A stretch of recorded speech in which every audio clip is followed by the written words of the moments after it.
Good day to you watching this video right now. We have some very serious developments coming out of Sokoto State, and I need to share this with you because what is happening there affects all of us as Nigerians. Bello Turji, the bandit leader whose name has become synonymous with terror in the northwest, has launched fresh attacks on several communities in the eastern part of Sokoto State, and the situation on ground is extremely disturbing. Reports coming in from the area indicate that these attacks have sent residents fleeing their homes in massive numbers. We are talking about entire villages being displaced, families running with nothing but the clothes on their backs, leaving behind everything they have worked for all their lives. The communities affected are in the eastern axis of Sokoto State, areas that have already suffered tremendously from bandit activities over the past few years. These are farming communities, places where people depend on their land and livestock to survive, and now they cannot even stay in their own homes. Bello Turji himself is not a new name in this conversation about insecurity in the northwest. This man has been on the radar of security agencies for years now, and his group has been responsible for countless attacks, kidnappings, and killings across Sokoto, Zamfara, and neighboring states. What makes this particular situation even more frustrating is that despite military operations and government assurances, this man continues to operate freely, attacking communities at will and terrorizing innocent citizens who are just trying to live their lives. The pattern we are seeing, unfortunately, is familiar. These bandits move into communities, sometimes in large numbers on motorcycles, heavily armed with sophisticated weapons. They shoot sporadically, burn houses, steal livestock, and in many cases kidnap people for ransom. The psychological trauma alone is unimaginable.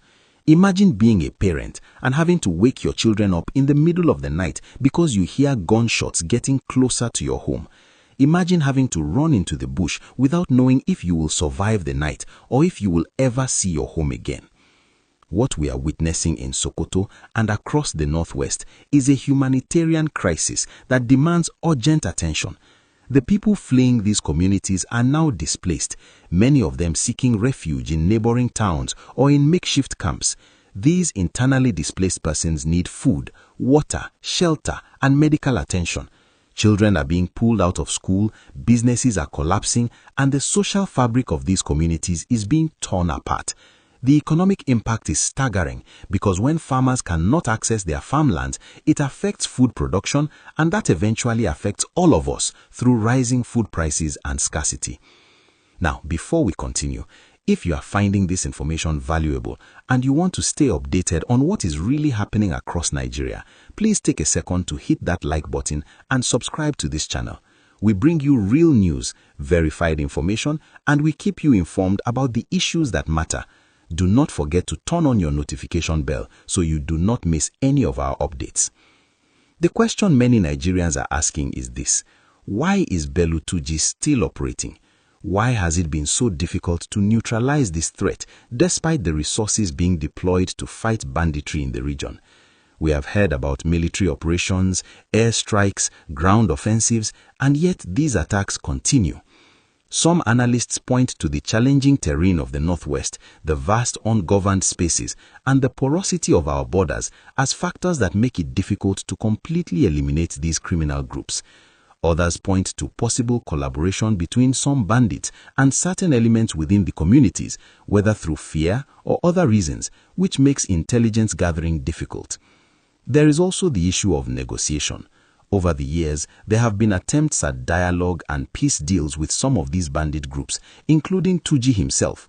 Some state governments have tried the carrot approach, offering amnesty and rehabilitation programs, but these efforts have yielded mixed results at best. Critics argue that negotiating with criminals only emboldens them and gives them time to regroup and rearm. Supporters of dialogue say that military action alone has not solved the problem, and that addressing the root causes of banditry, including poverty, unemployment, and ethnic tensions, requires a more holistic approach. What is clear is that the current situation is unacceptable. Nigerian citizens should not have to live in fear in their own country. The government has a responsibility to protect lives and property, and when communities are being attacked repeatedly by the same group led by the same individual, serious questions must be asked about the effectiveness of our security strategy. Are our intelligence networks robust enough? Do our security forces have the right equipment and support? Is there sufficient coordination between the military, police, and other security agencies? These are questions that demand answers. For the people of Sokoto State and the entire Northwest region, this is not just a news story. This is their reality every single day. These are people who have lost loved ones, who have watched their homes burn, who have seen their children traumatized by violence. The psychological scars of this ongoing crisis will take generations to heal, and that is assuming the violence stops today, which unfortunately it has not. As citizens, we must continue to demand accountability from our leaders. We must ask what concrete steps are being taken to end this menace once and for all. We must also show solidarity with the victims of these attacks, support relief efforts where possible, and ensure that their plight is not forgotten or reduced to just another statistic in the news cycle. I want to hear from you in the comment section. What do you think should be done to address the banditry problem in northwest Nigeria? Do you think dialogue can work, or should the focus be entirely on military action? What role should traditional rulers and community leaders play in finding lasting solutions? Share your thoughts below and let us have a meaningful conversation about this issue because it affects all of us as Nigerians. And if you have not subscribed yet, please do so now and share this video with others who need to stay informed.